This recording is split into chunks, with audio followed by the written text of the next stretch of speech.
My name is Bill Haley, and this is for the Facebook page called Competitive Healthcare System.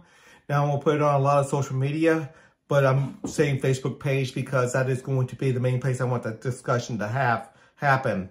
So, competitive healthcare systems, and we're going to talk about, what we're talking about is full regulations, laws, creating regulations, the judges, the full judicial system, and the executive system. All we're going to have roughly a dozen that everybody gets to pick. Every healthcare company gets to pick, and every individual gets to pick. And so let's go through the system before I go too far, and all the bullet points should address all the issues. So this is a totally new system where we go into competitive governance. Okay, so the Facebook page is going to be called Competitive Healthcare Systems and there will be a lot to think about on that issue. Every person selects their system. It's highly important to understand you get to pick your system. So if you want one more socialized, you can pick one more socialized.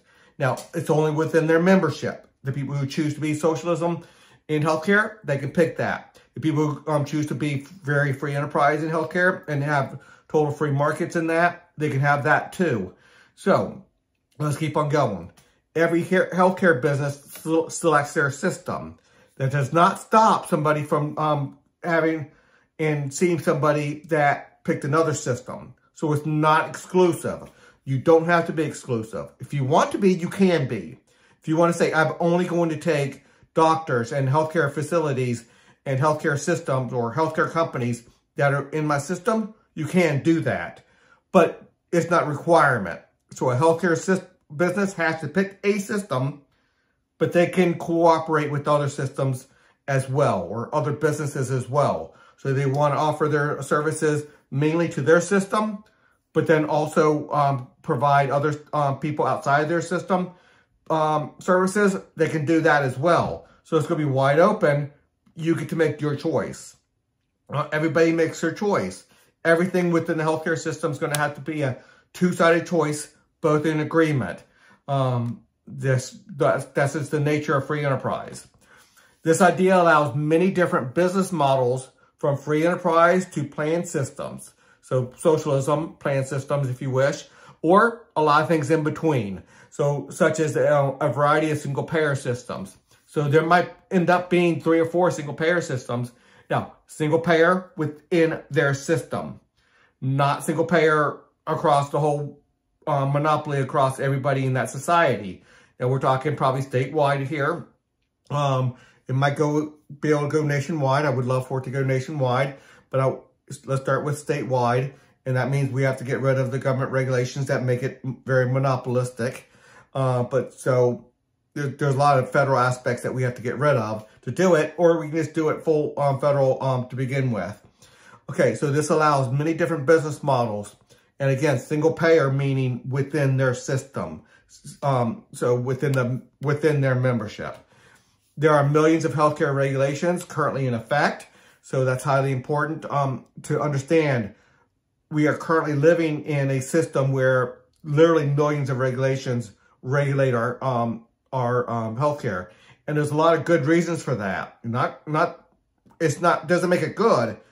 One regulation create a situation, or one government subsidy, or one government payment for a healthcare provider, created a system where it just added on time after time after time, thousands of regulations.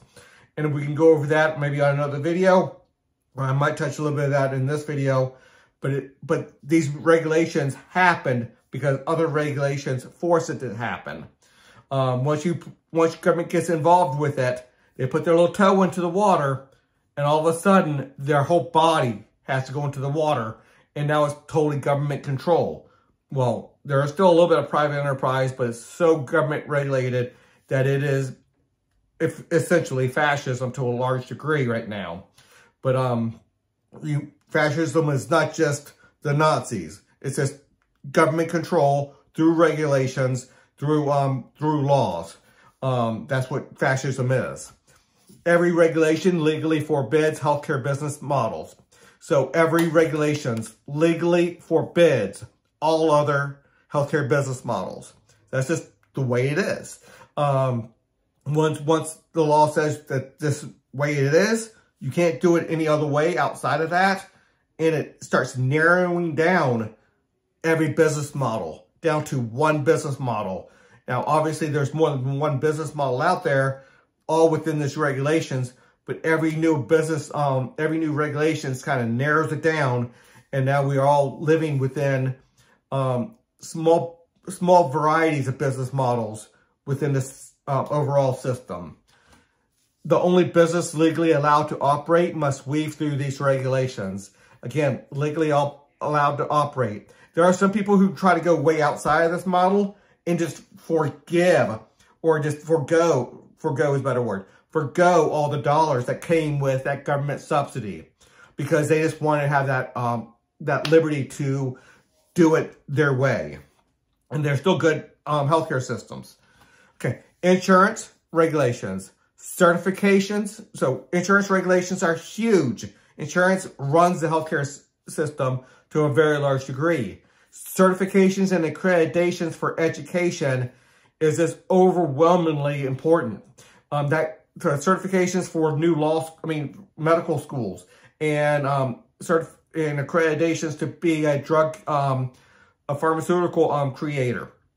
Education. To be able to do these, you have to get accredited. You have to, there's just so much involved in that. And government has their hooks into all that. Labor laws is so important within this whole area. And many other regulations increase the hurdles to creating a healthcare provider business model. So every healthcare provider business model, they have to worry about labor law. They have to worry about education, and who was accredited, who was